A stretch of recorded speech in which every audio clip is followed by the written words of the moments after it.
Le péritoine est une membrane séreuse qui tapisse la face profonde de la cavité abdomino-pelvienne et les viscères qu'elle contient.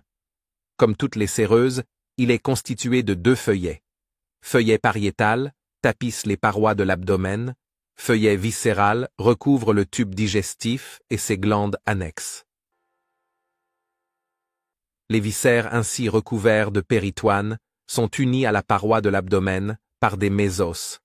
L'âme a 2 feuillets contenant leur pédicule vasculo-nerveux.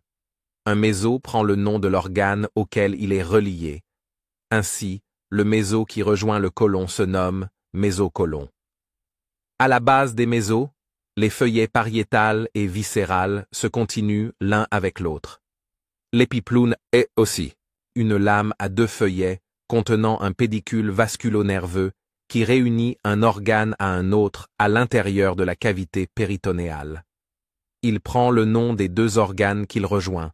Ainsi, l'épiploune qui réunit l'estomac au côlon se nomme épiploune gastrocolique. La cavité péritonéale ou espace intrapéritonéal est un espace situé entre les 2 feuillets de la péritoine. Présente 2 compartiments. 1. La grande cavité péritonéale. 2. La bourse omentale ou arrière-cavité des épiplounes.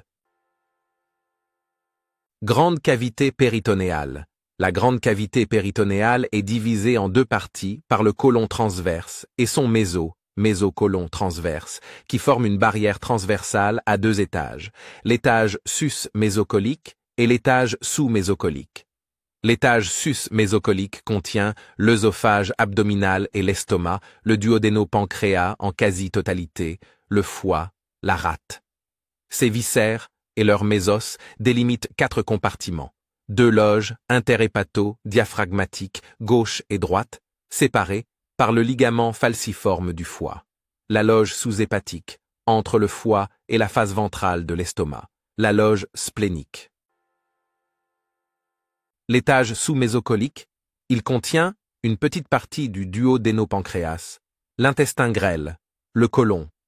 Le relief du côlon et le mésentère, qui est le méso de l'intestin grêle, délimite 5 compartiments.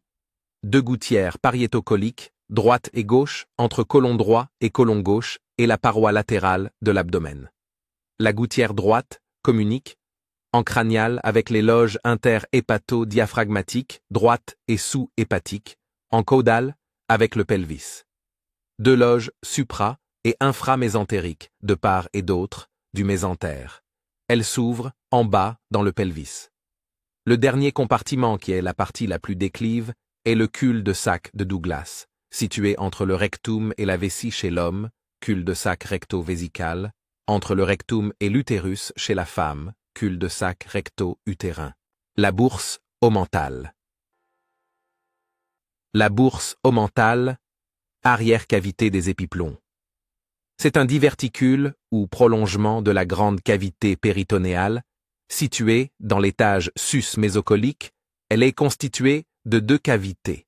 À droite de l'estomac, le vestibule, qui communique avec la grande cavité péritonéale par le foramen épiploïque, parfois appelé porte bleue, car situé entre la veine porte et la veine cave inférieure. En arrière de l'estomac, la bourse omentale proprement dite, qui communique avec le vestibule par le foramen bursae omentalis, parfois appelé porte rouge, car situé entre l'artère gastrique et l'artère hépatique. La bourse omentale proprement dite est divisée en 2 parties. Partie crâniale, la poche rétrogastrique. Partie caudale, la bourse épiploïque. Le vestibule, c'est une cavité pyramidale à sommet caudal limitée par, en crânial, le péritoine hépatique, en dorsal, le péritoine pariétal postérieur, en ventral, le petit omentum. Le foramen épiploïque. Porte bleue. Il fait communiquer la grande cavité avec le vestibule. C'est un orifice allongé, sagittal, limité par, en crânial, le péritoine hépatique. En dorsal, le péritoine pariétal qui recouvre la veine cave inférieure. En ventral, le bord libre du petit omentum qui englobe le pédicule hépatique et surtout la veine porte. Les épiplounes, omentum.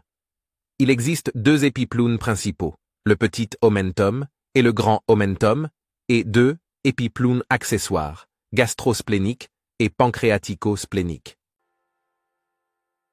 Petit omentum, épiploune gastro-hépatique. C'est un épiploune tendu du foie à l'estomac, de forme quadrilatère. Il présente 4 bords et 2 faces.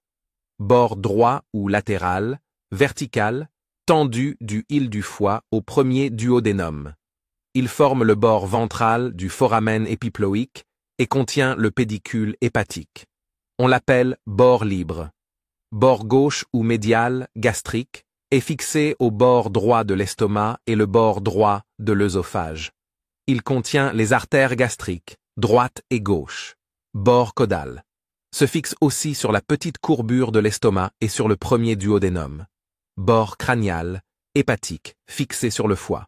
Face dorsale et face ventrale. On lui distingue 3 parties. Par vasculosa, épaisse, correspond au bord libre contenant le pédicule hépatique. Par flaccida est la partie moyenne, mince et avasculaire. Par condensa, par où passe l'artère hépatique gauche qui, lorsqu'elle existe, naît de l'artère gastrique gauche.